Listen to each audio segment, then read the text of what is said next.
Okay, so last week we talked about space. This week we're going to talk about value. And you'll see that value runs through everything we've done up to this point. You can use, we started with line. You can use line to create value. We did shape, color. It'll start tying in with everything we covered. So let's take a look at what we've covered so far with this first slide.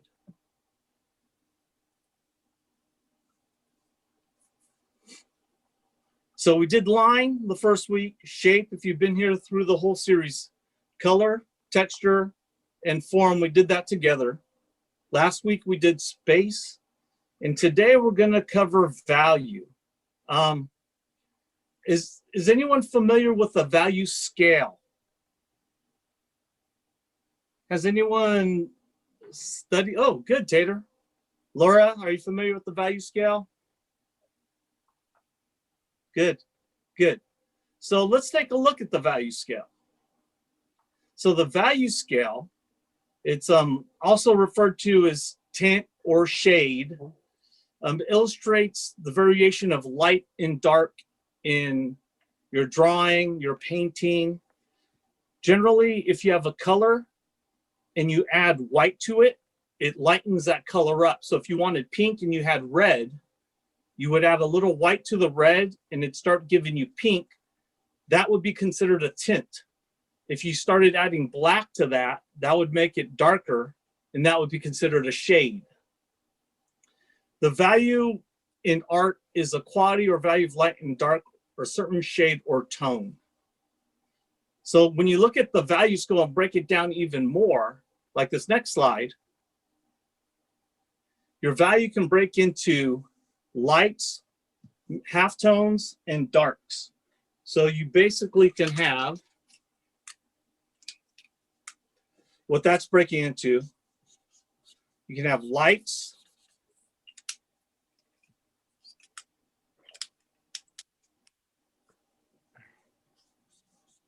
middle tones,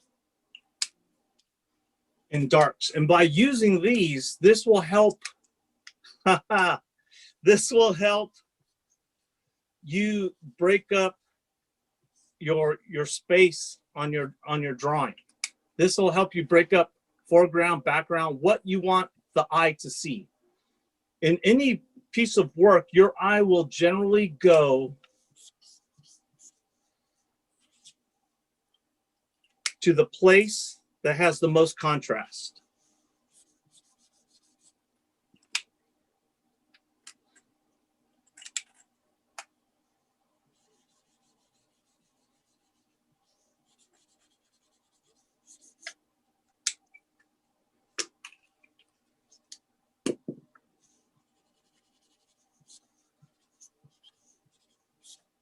So even though we have different values on here, your eye will generally go at any piece of work, art. This could be a moon, and these could be buildings in the foreground. Your eye is going to go to that spot. And if you want to change it even more, if you had squares and you made one shape a circle, your eye is going to go to that different shape. So when you look at the value scale, when we look back at the value scale, at that last screen, we have our lights, our halftones, our darks. And it can even be broken more down than that, but there's so many different values between it than this. This is a very basic one. A lot of times you see computer screens, they'll have 256 levels of gray, from white to black. We're talking about value keying, how value affects your artwork from light to dark, how it affects colors light to dark. And we can create value with solid shapes, like we did earlier when we were talking about texture and form. So when we're talking about texture and form, you can create value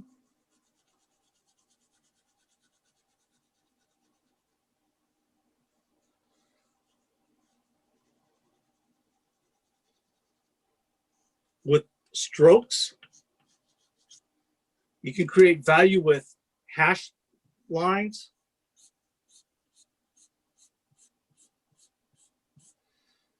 You can treat values with hatching, and then, so if you take a look at this right here, we can create value. If we wanted this to be darker on this right side, we take just lines, and if we space them closer together, that's darker. We space them further out. So we're going from dark to light, and that's creating value, but not with solid tones, but with just lines. Our next slide in creating value, it takes a look at scrambling and scribbling. So when we take a look at scrambling and scribbling, those are lines also. But remember, like last week, we did texture and form. Once again, look at all those values in there. If you take a look at the right-hand side of that, you have different pencils with different values. A lot of times when you're writing in school and you got a number 2, it's going to be different. It's going to be a different lead pencil than, as you said, like a 2B. A 2B is a very soft pencil, so it's going to get very, very dark. Versus if you have like a 5H, which is a harder lead, and it's going to be gray. I'm sure a lot of you have art supplies. And this right here is an all lead stick. This whole thing is made of lead. So instead of having wood around it, it's just solid lead. This is what's inside a pencil. And this is a graphite stick, and I'm not sure what the value on this is, but it's not very soft. So, but it'll allow me to create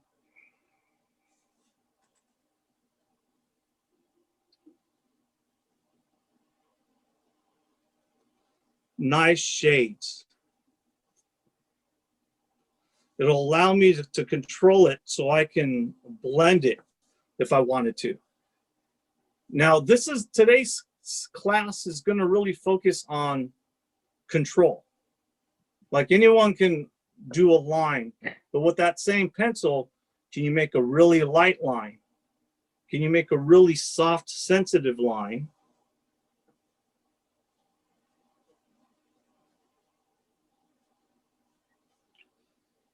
As well as an easy hard line. So creating value, one technique is called, as I mentioned earlier, it's called scrambling and scribbling. That's our next slide.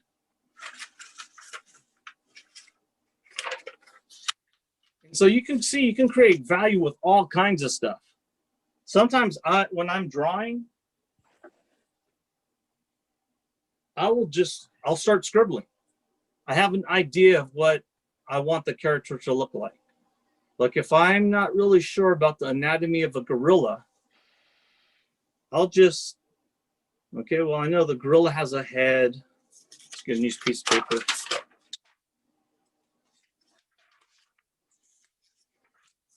I know a gorilla has a head. It's kind of shaped like this. It's kind of big and it's small. And he's got a pretty big chest and a torso. He's got big arms.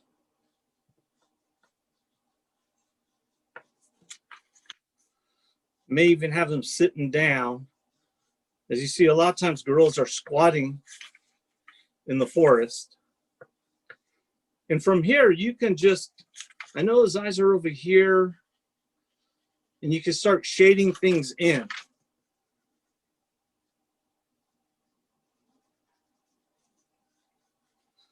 Shading and using value is a quick, easy way to get an idea down.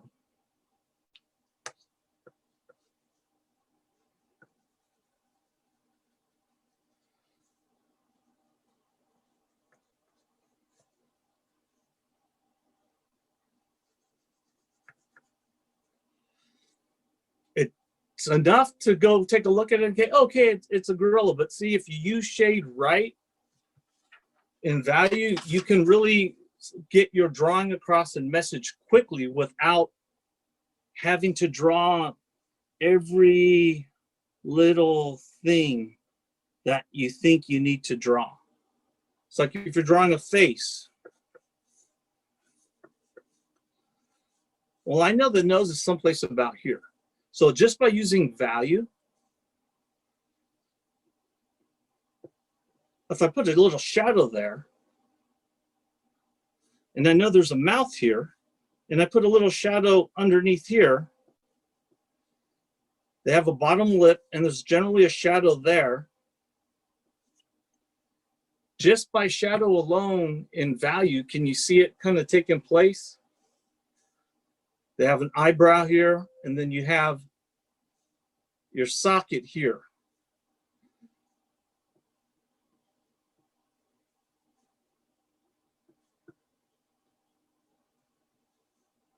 Trying to have a shadow under your cheekbone.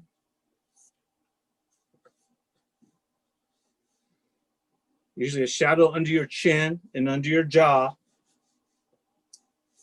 And if you take a look, I'm not using really many lines. I'm just using shapes with shading, with value. You can put hairline up here, but that's the breakdown of value. So value and color work hand in hand.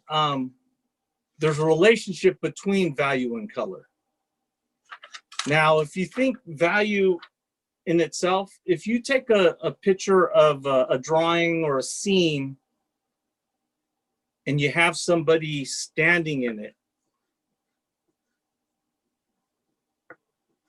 and they're standing in the front of it, if they want this person to stand out, they will generally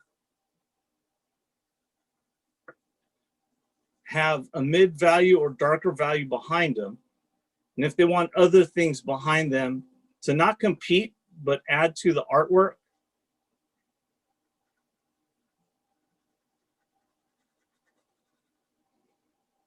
they may have other things in the background, but they're going to use value to their advantage. There's a couple of things we can do, and I'll get to them later. But right now, I just want to talk about how you can use value with your characters, with you. If you have a guy, let's say we have 3 guys standing.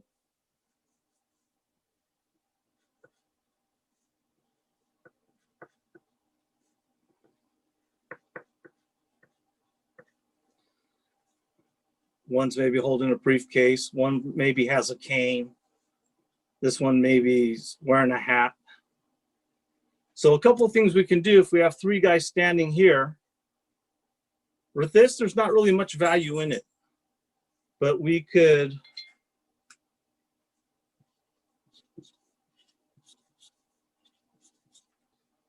if we gave all these 3 guys the same kind of tone, now you look at them as a group. If I wanted one guy to stand out more than another, I might put him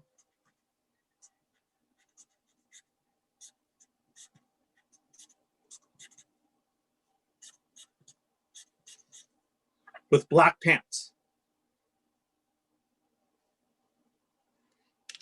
So you can do different things. If you wanted all of them to be the same, you could just leave them all like that.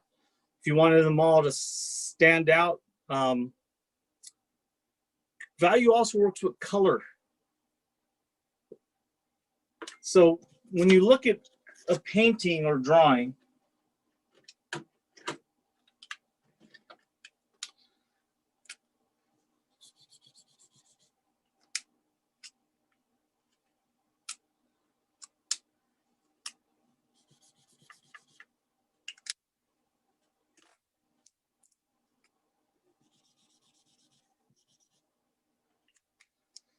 by me putting this red here, the value just increased between this. So now your eye is going to go to the darkest spot.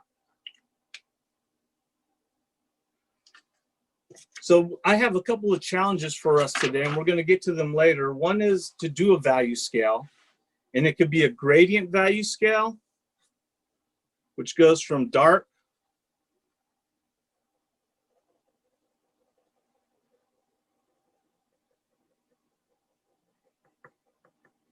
to light. The other one, it's a value scale, but it's not a gradient. It's more of a step value scale. So you would start with dark, you go to the middle, and you kind of work backwards to fill in the spots to make this from light to dark. And then we have another practice design, which is going to have you draw a basic shape, and then we're going to fill it in. So there's a relationship between value and color. And this next slide might surprise you. Do any of you have a color wheel?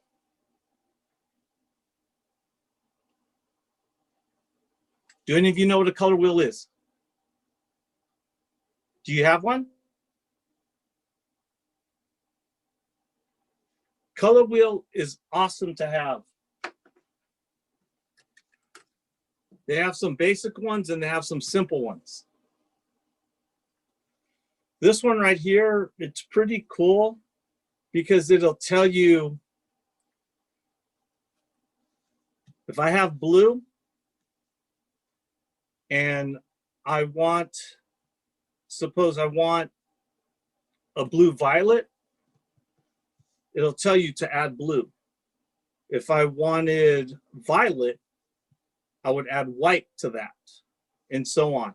But like we talked about in color, which was covered on our third week, here's a little review. Anybody know what's the color's opposite of a color, of the primary color? This is for extra credit, 1,000,000 points.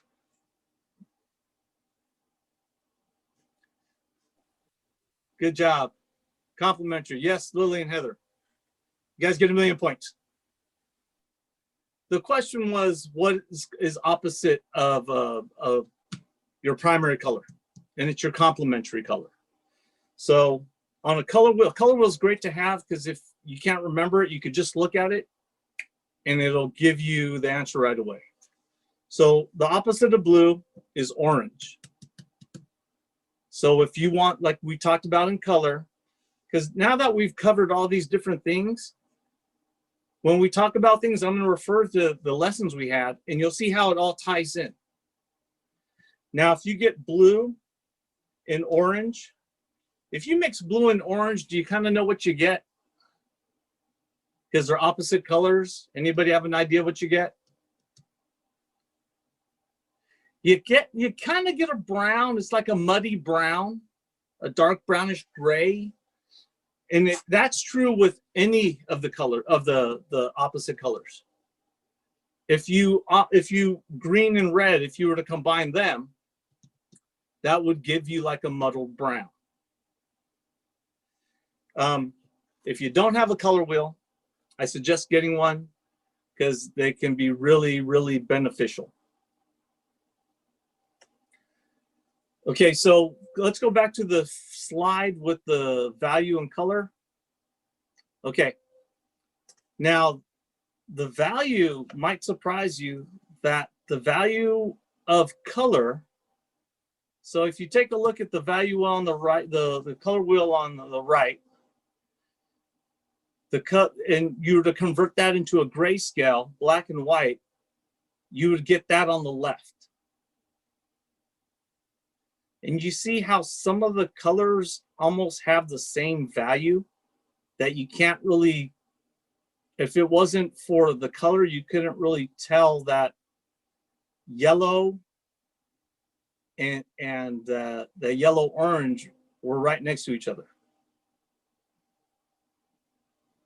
So it's color works differently. So let's look at monochromatic value scale. Going back to our color now. The middle and the bottom middle, that's the original hue. That's the original color. And by adding white, what do we get? We get a tint.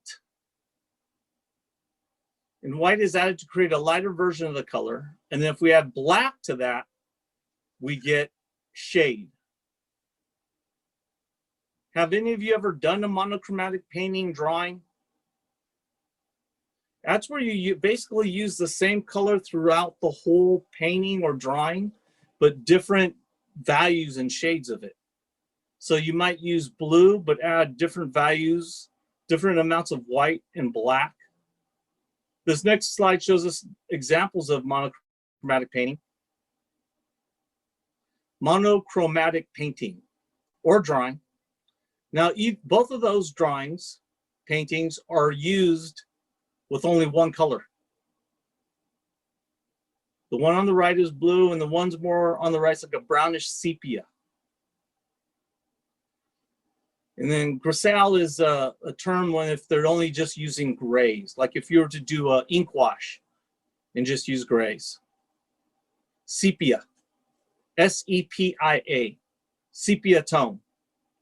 If you look at old pictures or drawings and they have that yellowish tint to them, a lot of times it's referred to as a sepia tone.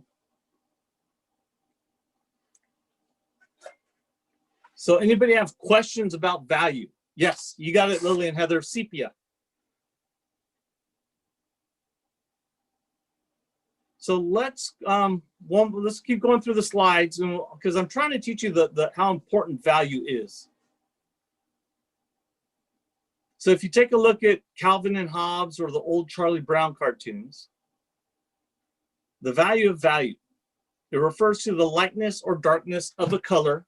Also, you can refer to chiaroscuro, which is a very classical way of painting where they would use very vibrant lights and colors against darks. So if you look at value and tone in these boards here, these comic boards, it's sparsely used and it keeps it very light. It's not heavy, it's easy. It can be used very dramatically. If you've seen a lot of the old Teenage Mutant Ninja cartoon comic books, there are a lot of darks and whites, very stark. But see, not too much use of value, very light, a lot of negative space. We talked about that earlier. And our last series, we talked about space. A lot of negative space because it's light, airy, as opposed to this next example, Howard Pyle. Howard Pyle is considered the father of American illustration. I actually studied with his son up in San Francisco. And if you look at his work, lots of heavy tones and darks. So it's a different feeling. It's more serious. It's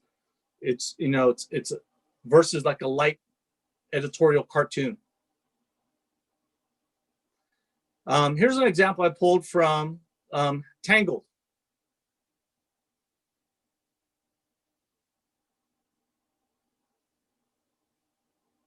Now take a look closely at how these are examples of storyboards. And if anyone knows what a storyboard is, it's what they use to make a movie or an animated feature. They will take the script and they will draw pictures to the script and then they'll run it by the director. Okay, these story sketches from Tangled show the quick tones, but it breaks up the space. Like in that first one with the gentleman with the mustache, where does your eye go? Your eye goes directly to him. Once again, it's because of the use of tone and value. You got the dark mustaches, eyebrows up against the white of his eyes. So you're going to be looking right at him, not at everything else. Everything else will come later, but you're first drawn to him. Next, if you look at her, you go straight to her face. Generally, we are also drawn to faces. When you're looking at a picture, you'll generally look at a person. If there's a person in it, you'll look at their face first. And then the next two storyboards below, You can see the different values in the foreground, but your eye, once again, is going to go to her and that dark pan up in the air. Once again, it's the highest point of contrast. Okay, and this next one is kind of like what I talked to you about earlier, where we're talking about having the same group and using different lighting situations. First one, there's no tone. Second one, you have a little bit of tone. That makes them stand out from each other. They don't just blend into each other. The third one, you see that, and they're all standing together, but since they're the same tone or value, they're the same thing.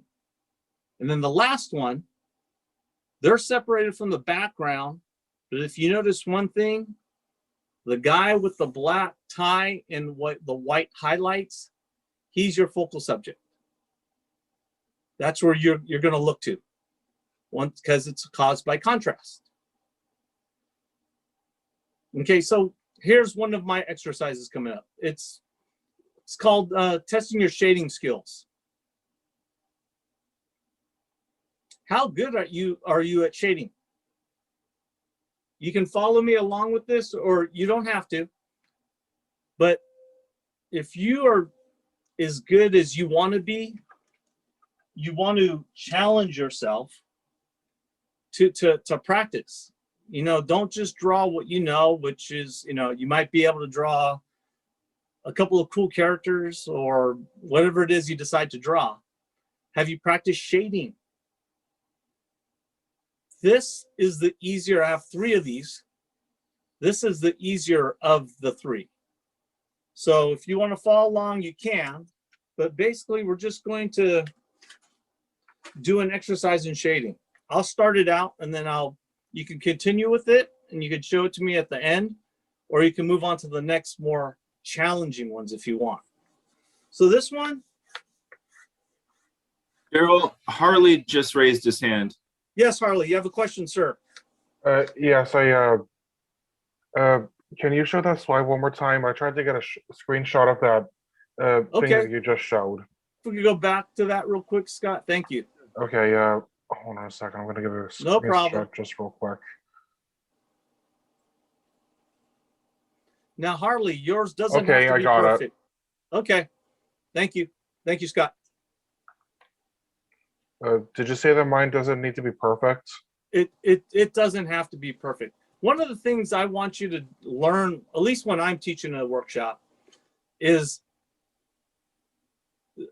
you're not doing this for a client. Now, if someone was paying you to do this, that's a different story. They want it a certain way. This is for you. This is for you to learn, to grow, to be an artist. See, if you take a look at my square, Harley, that's not a perfect square.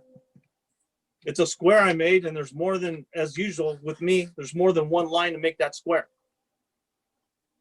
It doesn't have to be perfect. You're doing this for you so that you can learn and grow. Whether you keep it or not, that's up to you. I suggest keep some of your work. Don't throw all of it away. If you do throw it away, keep some of it, because then as you continue to grow as an artist, you can look back and go, hey, remember when I had a hard time doing value or doing gradients? So don't feel that everything has to be perfect, especially if you're doing it for you. This is a workshop where no one's going to get graded on this. Okay, so you good? My screenshot is really boring. No worries. Maybe it's just because I took a small snippet of it. No worries. Maybe if you can send Scott or contact the office, your email, I'll see if I can send a copy of that to you. It's okay. I'll just work with whatever I have. Okay. So we're going to have a square. And like before, when I was talking about space, I always like to frame it so that your character, your artwork's not just floating around on the page. It lives somewhere. And then you could break this up into smaller squares.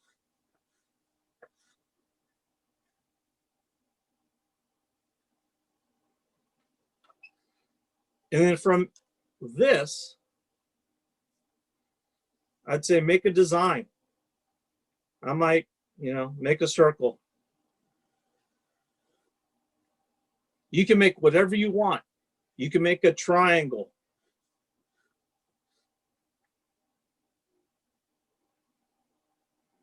And then what I might do then is make a squiggly line through all of it.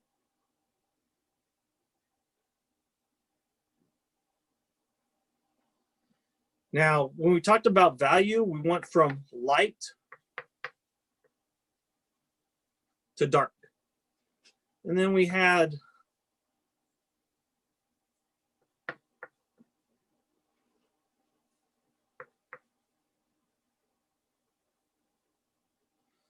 shades in between. This exercise is going to help teach you about control and sensitivity. This right here, when I started drawing, figure drawing more specifically, this is called compressed charcoal. I hated this thing when I first started drawing with it because I had no control. Now this will give me some really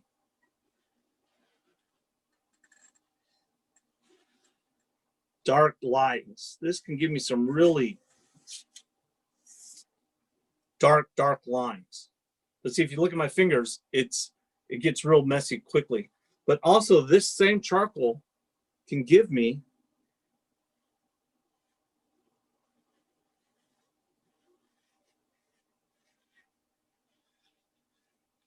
light lines. And it depends on how well do you know what it is you're working with. Mastering your medium. Are you good or are you okay? Can you take a pencil and give me a light line instead of everything just being so dark? So that's what this isn't for. So if you want to join me, let's start shading. And you can start, I suggest, shading areas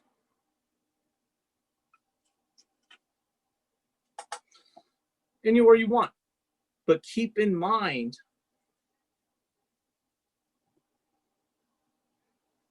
I can shade this in.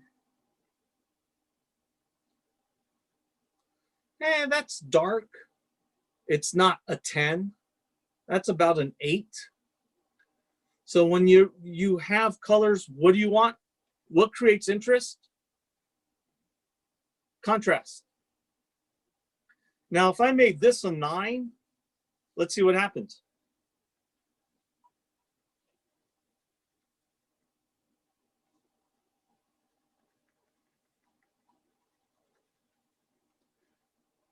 See how they're almost similar?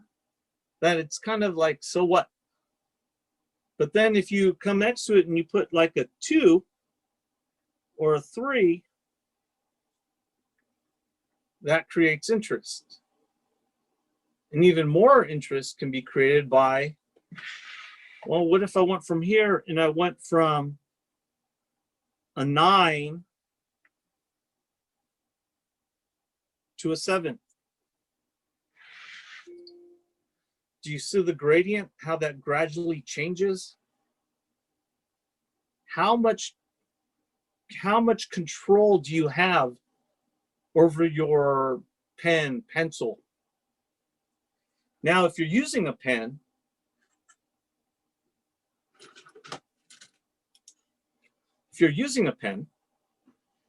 remember what we talked earlier about how to make different values using pens? Scrambling and scribbling is one of them. Cross-hatching is one of them. So you can even use a pen to create value here. We could do hatching. Remember how we make dark areas? We keep them tight. And if we want to make it lighter, we spread them apart. And if you want to even make more variation and control that, you could do a cross-hatching.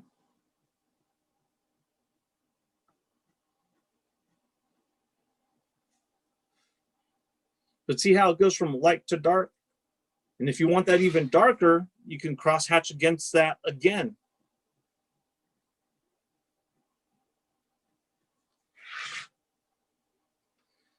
And you can also use, like I said, scrambling and scribbling. That's another one.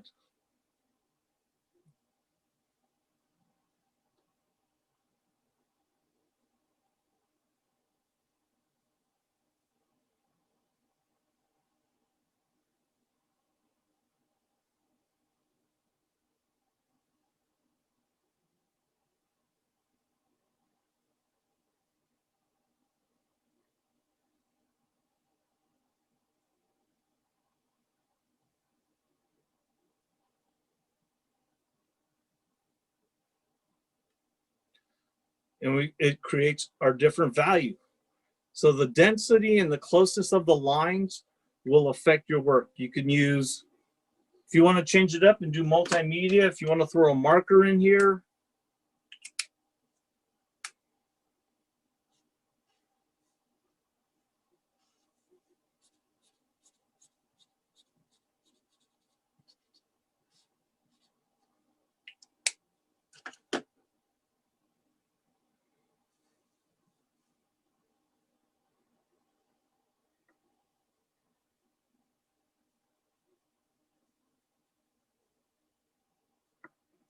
How well, because everyone, from what I've seen in class and the workshops,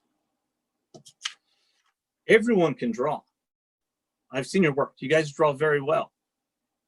But how have you taken that ability and challenged yourself even more to go, okay, I can draw as an artist. Now, what else can I do? What else can you add to your bag of tools to make you a stronger artist, to make you a better artist? Value is one of them. In fact, everything that we covered, line, shape, color, texture, form, space, and now value. All those working together will give you a lot of the stuff you need. Now you have variations. Absolutely. Practice on making people. But use some of the things that you've learned here. Use your value. So if you're going to draw people keen, everyone, you can keep drawing. Keep working on this exercise. But if Keen brought up something that he likes to do, which is great, which is very good.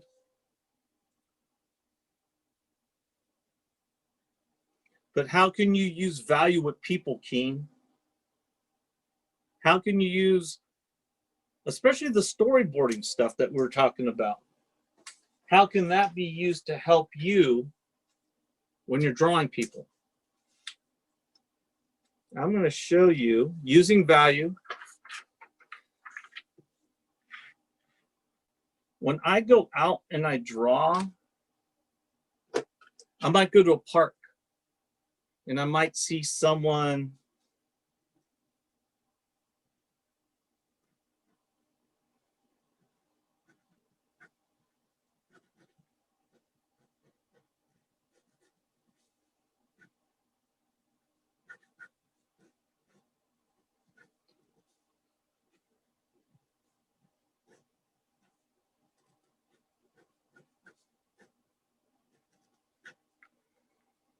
pushing a cart or mowing the grass. I might see someone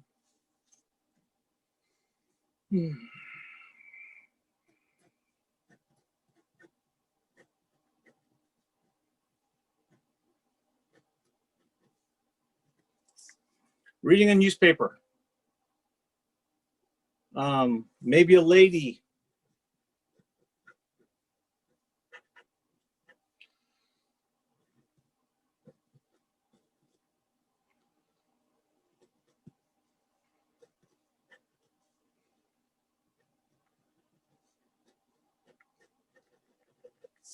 holding a little baby. You know, see, you can see a lot of stuff. Little baby sitting on the ground.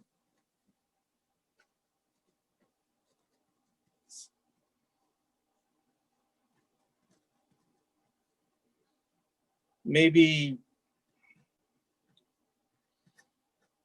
drinking a cup of something. But whatever you have, you can use value in your studies of people. Now, these are very important because this will teach you if you look at people and you like to draw people, people can only stand and sit and walk in so many different ways. So if you're studying people standing around,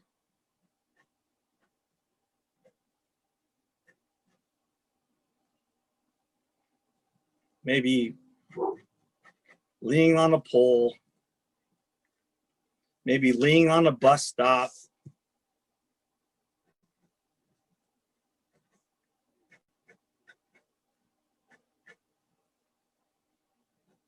arms folded, this will help you. So when you have something like this, well, value will help just by throwing a little bit of a little value in.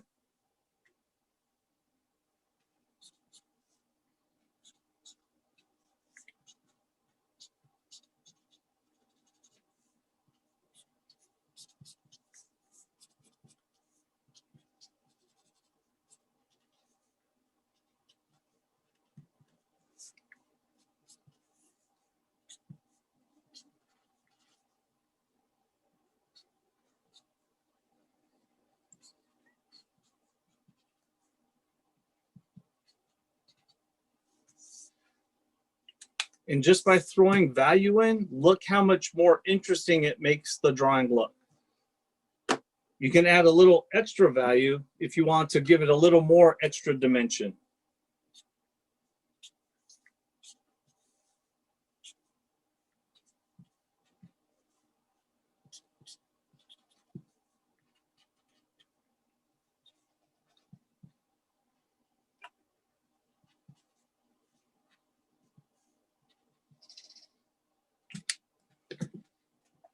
But value makes a difference in all this stuff. Anybody doing the exercise with me?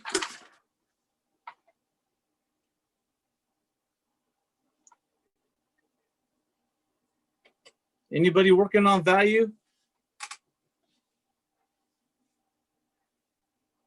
You doing okay, Keen? What you working on? Trying that graph thing they're talking about. Okay. Anybody want to show any progress they've made with their project?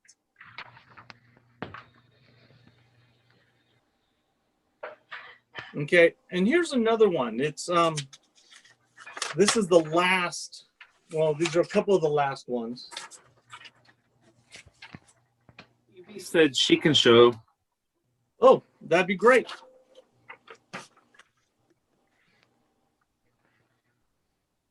Okay, here's my turnaround sheet thing. Hey, good job. You got that 3/4 in there, got the back, got the front. Nice. Thank you. Nice.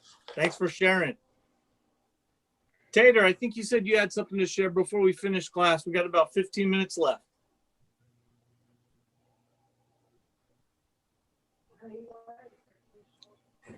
I also have a model sheet, but it's just 2 pieces right now. I like it. Yeah, thank you. What's the character's name? This is Scout or SU-033. Very cool. That's what I like to see. You guys are working, and that's part of being an artist. Is it's not just drawing to draw. It's drawing, and you're challenging yourself to grow. You're challenging yourself because this stuff now, later on, you can use it for something else. You may not be using it now, but you're going to go, hey, I think I remember that we can use value, like in a storyboard. If you look at some of the storyboards in Pixar, I'm a big fan of Pixar because I have a few friends that work up there. Most of the other studios also, but they have some really beautiful storyboards. Finding Nemo, one of the storyboard artists. Yes, you can share, Laura, please.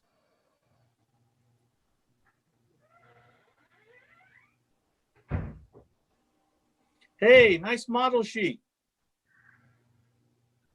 What's that done on? This is done on Paint X. Looks good. Great. Well, are you Thank you. going to keep working on it? Yep. You're going to add color? Yeah, I am. Next week, I'd love to see some color if you get around to it.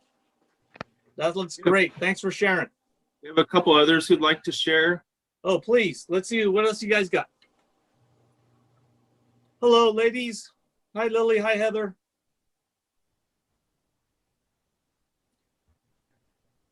May I say bravo?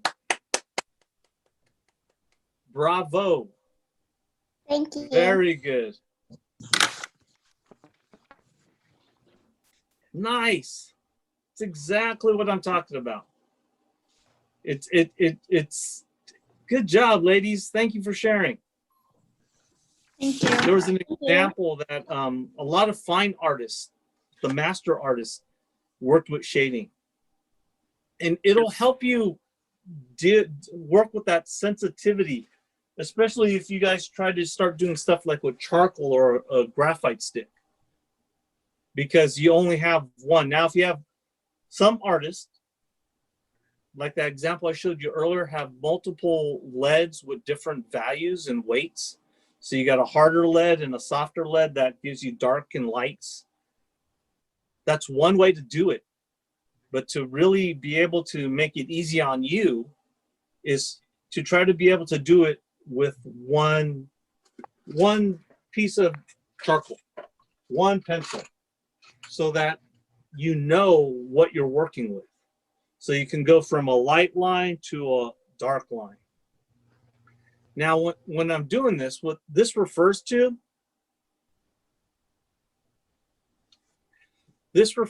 line quality. Line quality is the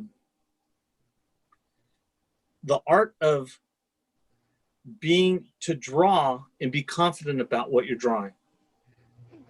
But that was very good. Lily and Heather, thanks for sharing. I appreciate that. Because A couple more that would like to share. please, let's see what you got. Here's Nathaniel and then Harley. Hey, Nathaniel. This is just a written sheet, something of my character. Very cool. I see the value, using some value and shading in there. Good job. I like your nose. I like you working on that nose to study it, to figure it out. That's part of the process. And Harley, what do you got? Okay, I've got this. I practiced my shading a little bit. Oh, so you did this before? Huh? Did you do this before? Or you did this for the class? This was from today. Oh, good job. Very nice. That slide that you were showing me with those squares. Yeah, This is my own version. and as it should be. I don't want you copying that stuff. This is your artwork. This is yours. This belongs to you. Good job, Harley. That was very good. Thank you. But that's part of the exercise, is you practicing how light you have to do it to get that shade, how dark, or something in the middle. And what also makes a difference, here's a little tip I learned, is if you're going to draw, either draw on a pad or a small stack of papers. Because what's going to happen is, drawing, if you just draw on something hard, it's going to affect your work. It's not going to be as soft and as giving as if you had a small stack of papers underneath. In your line can do a lot more and be more expressive versus just on a hard surface. That's a little tip. Try it. Next time you're drawing, if you're not used to drawing on a small stack or on a magazine, try it and see if you feel the difference, because it does make a difference. It'll make a difference in the quality of the line you get. Now, if all you want is that straight hard line, then drawing on a hard surface will give you that. Well, thanks for sharing, everybody. That was very cool. Well, there's a couple of other challenges that we talked about, and I'm going to show them to you now. If you can bring up the next couple slides, please, Scott. So this is the value scale. This is the value scale, and it's a little more disciplined because it's forcing you to do it. So there are certain places, when I went to school, we had to paint these. But thankfully, we didn't have to paint them all at once. We did it on little pieces of squares, and then once we got the right value for it, we were able to cut them out and paint them. Good, Harley, thanks. Yeah, this will make a difference in how you see value, especially after studying it. If you don't want to do it, you don't have to, but it's a great exercise. No, Now- I meant when I meant this. Okay. Shading scale instead of value scale. Yeah. I forgot that this was value instead of shading. Well, they go hand in hand, you know. You do shade to get value. You can paint, you can mix, but shading is one way to get value. Remember, we were talking, we have shading, and then you go from light, and then once again, sensitivity.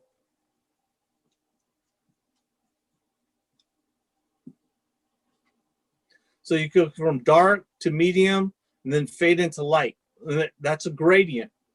Now, if you're drawing a character that has completely, for example, like R2-D2. If you're drawing a character and it's got complete separate lines like that, where everything is a complete separate line,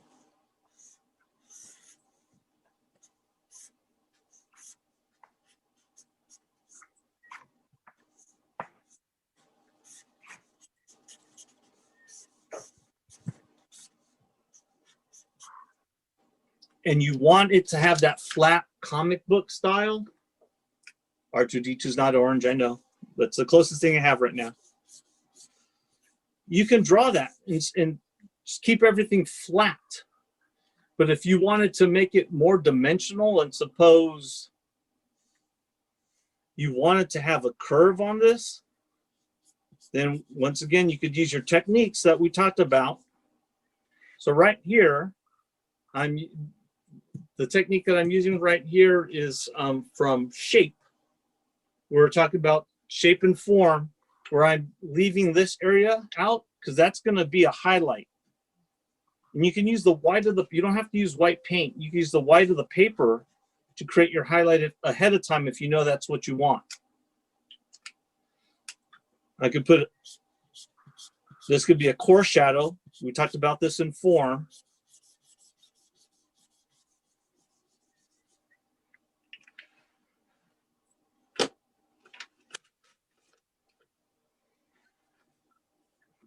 And then we talked about, okay, so now we're talking about value.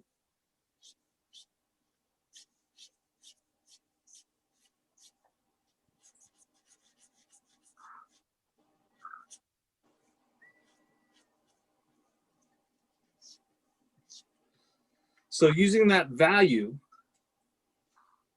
have my core value, my shadow is going to be the darkest part on here. I'm going to have a little bit of light, my reflective lighting coming from here. Our highlight is from here, hence you're going to have that.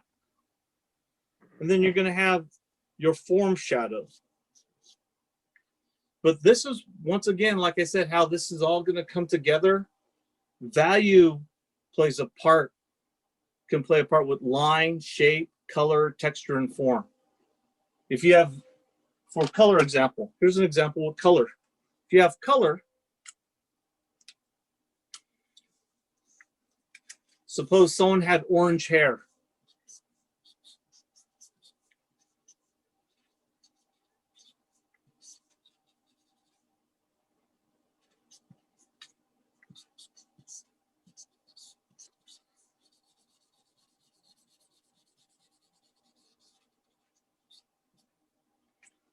Okay, his hair looks flat right here. But if I start painting a form on him,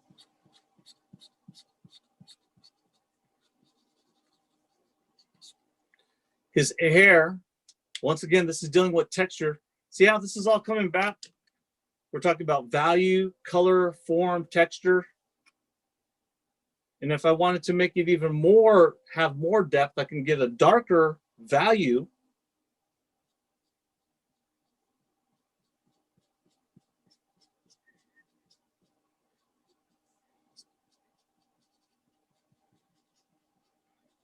To give that more of an edge.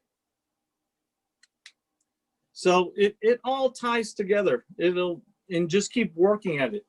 But good job to those that actually tried the exercise. And if you can, try doing some value studies at home.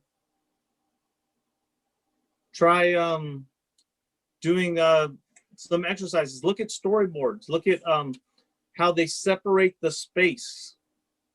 So like the one we saw in Tangled. Before the internet, I used to get storyboards from friends from the studios where, you know, it was hard to get because it was good examples. Like I have some from Darkwing Duck, from Disney's Tarzan, lots of different ones. But now with the internet, you can look online and look at the different things to make you a better artist. Anybody have anything else to share before we go? Kat and Tater would like to share. Okay. So I just have this. Hey, good job, Kat. Thank you. See, but you got the variation of all those different values in there. And that's what you want to learn, to control your pencil. You know how sometimes you draw and you go, oh, that's too dark. Oh, that's too light. You want to be able to know, you want the pencil to do what you want it to do. Good job. Mhm. Also, I do it with my mechanical pencil. Ooh, that's even harder. I Now with your actually mechanical like pencil, using the mechanical better than the normal one. well, a mechanical pencil is very clean. You don't get this kind of stuff. Mechanical, like the stuff on my fingers, you don't get this with the mechanical pencil.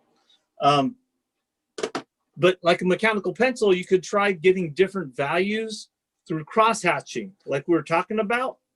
You know, so this, like a mechanical pencil, will not change its width or size. But you can create different values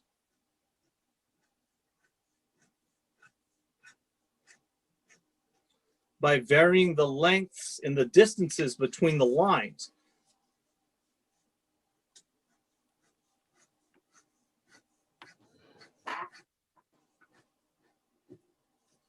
And that cross-hatching can create value.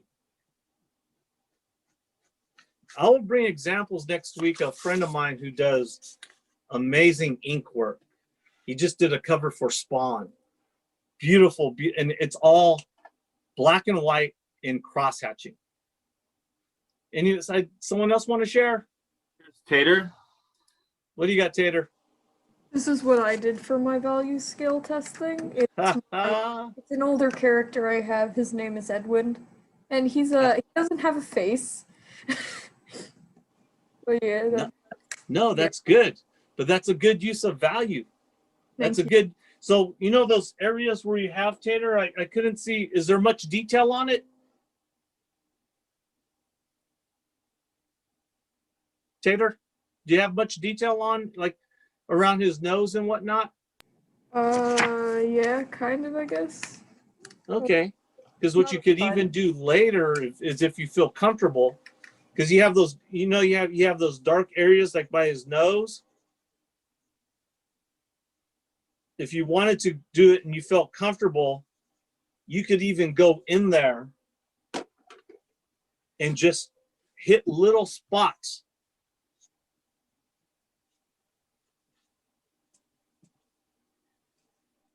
Under his nose and around his eyes, if you really wanted it to make that pop. But good job. Nice use of value.